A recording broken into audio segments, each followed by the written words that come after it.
నమస్తే అండి. మనం చూస్తున్నది వెన్న. ఈ వెన్నను కాస్తే నెయ్యి వస్తుంది అనేది అందరికీ తెలుసు. కానీ మన పెద్దవాళ్ళు ఈ వెన్నతో నెయ్యిని ఎలా కాచుకొని చేసేవాళ్ళో ఈరోజు మీకు చూపిపోతున్నాను, చూడండి. ఇప్పుడు మనం నెయ్యి చేసుకోవాలంటే ముందుగా ఒక బాండెలు పెట్టి అందులో వెన్నను వేసుకోవాలి. ఈ విధంగా చిన్న మంట పైన ఈ వెన్నను కాచుకోవాలి. ఈ వెన్న నురుగు పోయేదాకా చిన్న మంట పైన ఆ విధంగా కాచుకోవాలి. పూర్వం మనం బామ్మల టైంలో ఎక్కువ పాడి ఉండేది, అందువల్ల వాళ్ళు నెయ్యి కొనేవాళ్ళు కాదు. ఈ వెన్నను తీసి ఈ విధంగా చేసుకునేవాళ్ళు. ప్రతి ఒక్కరు ప్రతి ఇంట్లో పాడి ఎక్కువ ఉంటుంది కాబట్టి ఆ రోజుల్లో ఈ విధంగా వెన్న కాచుకునేవాళ్ళు. ఇది చాలా ఆరోగ్యకరమైనది, మంచి శక్తినిచ్చేది. అప్పట్లో ఎక్కువ నెయ్యి వాడేవాళ్ళు. చూడండి, వెన్న కాగింది, నెయ్యి కావస్తుంది. ఇందులో రుచికరంగా ఉండేదానికోసంగా, మంచి వాసన వచ్చేదానికోసంగా మన పెద్దవాళ్ళు ఈ విధంగా తమలపాకుని వేసేవాళ్ళు.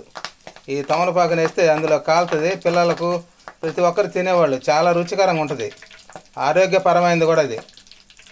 ఇందులో 2 కల్లుప్పులు వేసుకుంటారు అనమాట. చాలా టేస్టీగా ఉంటుంది, మంచి వాసన కూడా వస్తుంది. చూడండి, తమలపాకు వేసినందువల్ల మంచి వాసన వస్తుంది. చూడండి, నెయ్యి కాగిన తర్వాత ఆ తమలపాకును ఆ విధంగా తీసి పెట్టుకుంటారు ప్లేట్లో. ఇది చాలా రుచికరంగా ఉంటుంది, ఆరోగ్యపరంగా చాలా మంచిది. పిల్లలకు పెద్దలకు అందరూ భలే ఇష్టంగా తింటారు పెద్దవాళ్ళు. అప్పుడు చూడండి, నెయ్యి కాగింది, మంచి వాసన వస్తుంది. దీన్ని తీసి ఒక గిన్నెలో తీసి పెట్టుకోవాలి. చూడండి, గిన్నెలో ఈ విధంగా ఉంచుకోవాలి కాగిన నెయ్యిని. మనం నెయ్యి ఉంచుకోగా మిగిలిపోయిన గెస్సి మన పెద్దవాళ్ళు ఇందులో రాగిపిండి ఇలాంటివన్నీ కలిపేవాళ్ళు. చూడండి, ముందుగా రాగిపిండి వేసుకోవాలి. అందులో బాగా కలుపుకోవాలి రాగిపిండి. ఇది అమృతం లాంటిది అనమాట. అమిత శక్తినిస్తుంది, మంచి రుచికరంగా ఉంటుంది. పూర్వం మన పెద్దవాళ్ళు ఇలాంటివన్నీ తినేవాళ్ళు, ఆరోగ్యంగా ఉండేదానికోసంగా. చూడండి, ఇలాంటివి తింటే అనారోగ్య సమస్యలు అనేటివి రావు. ఈ రాగి పిండిలో ఐరన్ ఎక్కువ ఉంటుంది కాబట్టి ఎముకలు దృఢంగా చేస్తుంది, మంచి బలాన్ని ఇస్తుంది. పిల్లలకైతే మంచి శక్తిని ఇస్తుంది కూడా. చూడండి, ఆ విధంగా అంతా కలిసేటట్టుగా కలుపుకోవాలి. చూడండి, నెయ్యిలో బాగా రాగిపిండి కలిసింది. ఇందులో కొంచెం బెల్లం, ఈ బెల్లం వేసి కలుపుకోవాలి. ఈ బెల్లము రాగిపిండి అనేది మంచి శక్తినిచ్చేటి.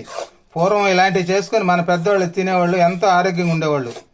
ఈ కాలంలో ఇలాంటివన్నీ చేసుకోవడం కనుమరుగైపోయింది. ప్రతి ఒక్కరూ చేసుకోండి, చాలా ఈజీగా చేసుకోవచ్చు. ఇవి మంచి ఆహారం. ఈ బెల్లము రాగిపిండి ఇవన్నీ మన శరీరానికి మంచి శక్తినిచ్చేటి. పిల్లల ఎదుగుదలకు, తర్వాత వచ్చి మేధాశక్తి, మంచి తెలివితేటలకు కూడా బాగా పనిచేస్తుంది పిల్లలకి. ఇలాంటివి చేసి పిల్లలకి పెడితే కొత్తదనంగా ఉంటుంది, వాళ్ళకి తెలియదు, మంచిగా ఉంటుంది కాబట్టి బాగా తింటారు. చూడండి, బెల్లం రాగిపిండి బాగా కలిసేటట్టుగా ఆ విధంగా చేసుకోవాలి.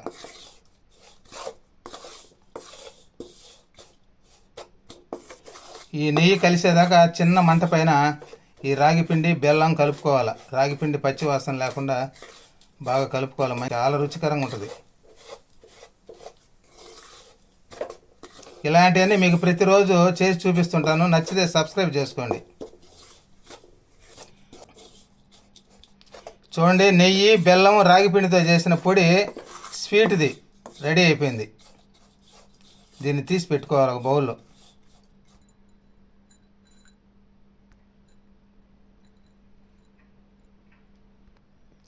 చూడండి, నెయ్యి కాసుకున్న తర్వాత మిగిలిన దాంట్లో మనం వచ్చి బెల్లం రాగిపిండి ఇవన్నీ కలుపుకున్నాం.